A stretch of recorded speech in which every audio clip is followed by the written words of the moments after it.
Good morning. This is Debbie Does Keto, and I'm still going back through The Art and Science of Low Carb Living with Dr. Phinney, Dr. Volek.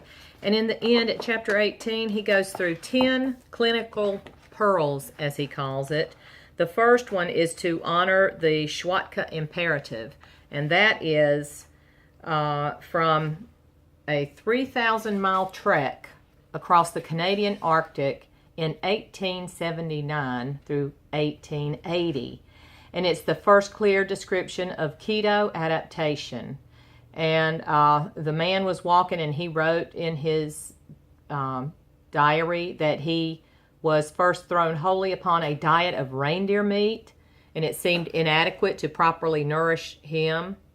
And there is an apparent weakness and inability to perform severe exertive fatiguing journeys, but this soon passes away in the course of 2 to 3 weeks. And so once that adaptation began, after several weeks, he was fine, and he subsisted on reindeer meat the whole time. So he's saying, number one, don't forget that.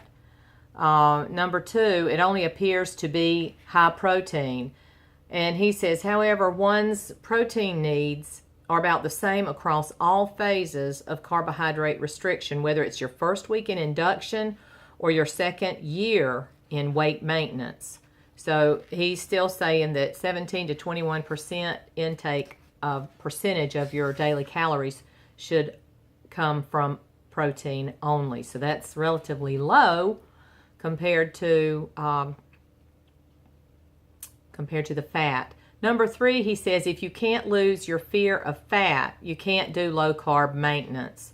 So you have to steadily increase your fat as you get to maintenance so that you can keep that. And he goes through all the numbers, but I think we all know that. You have to, as you're losing weight, and over those 4 sections that he had described in the book earlier, when you get to your maintenance, you're going to have to still keep up your fats. And don't slack off on it, because the weight will come back up. And number 4, be picky about your fats. He wants you to, he says that there's 2 essential fat classes, omega-6 and omega-3. And when possible, avoid mayonnaise and dressings made with soybean, corn, sunflower, cottonseed oil. I think those are the things that we're all coming to know pretty well. Safflower, he says, is really good. Now, he mentions canola oil, and I don't know why. But I'm not touching canola oil. Okay, and number 5, be aware of your salt. And he says if you can at least consume 2 bouillon cubes a day, that's good. Number 6, don't trust the bathroom scale with your mental health. And I think we all know that one too. Number 7, exercise is a wellness tool. It's not a weight loss tool. So take that as you can. Number 8, a sore muscle is a swollen muscle.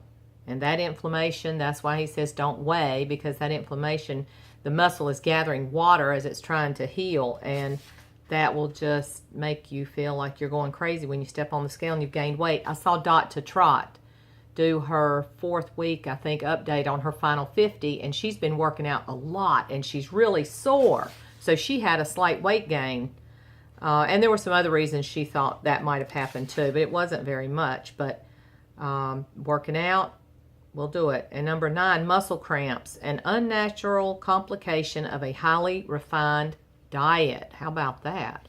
So he does suggest that you take slow release magnesium tablets, and then he goes through he's got a little habit there he does for 20 days and see what your results are. And number 10, in time your habits will change. When people contemplate permanently eliminating most carbohydrate rich foods from the diet, it often seems overwhelming. And I had written in the sideline, very scary. Separating yourself from these deeply ingrained behaviors is never easy. However, once an individual gets past the first few weeks of adaptation to a low-carb diet, the positive changes in one's life, not just weight, but well-being and a sense of empowerment, become positively reinforcing. Every day you wake up and you don't have to take as much or any medication for diabetes, fluid retention, high blood pressure, or chronic pain is another nail in the carbohydrate coffin. That sounds just like me. And every day you stand on the scale and you see there's a lot less of you, or even that you can look past your tummy to see the number at all. That was a great moment. That's another step down the path to independence from sugars and refined carbohydrates and toward better health and well-being. And at some point, be it months or years into the process, sticking with your low-carb lifestyle is no longer a battle of intellect. I know I'm better off not eating that stuff over desire. Eventually, it just feels right. And he's absolutely right. But that's after he goes through some menus and some recipes for a low-carb life. He lists those 10 things as his 10 clinical pearls, and that's pretty smart. And you know, I try to be a voice and not just an echo, but when you talk about keto, it's all the, I mean, everybody that talks about keto is talking about the same thing. So I'm always going to be echoing what other keto channels are, just like the ones that I watch. They're echoing others too. But it's the same basic principle. High fat, moderate protein, keep your carbs less than 20 a day, and 20 grams of carbs a day. And whether I'm a separate voice or whether I'm just an echo, I wish all of you peace and joy and discipline in your life today.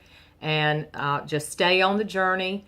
You are fighting that battle, just like he said, we're fighting our intellect over desire for sugars and carbs and things like that that make our bodies unhealthy and make us crazy.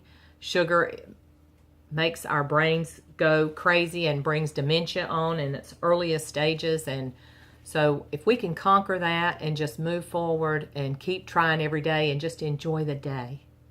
And so that's my wish for y'all today. I hope you're going to have a great keto day, and I'll see you later.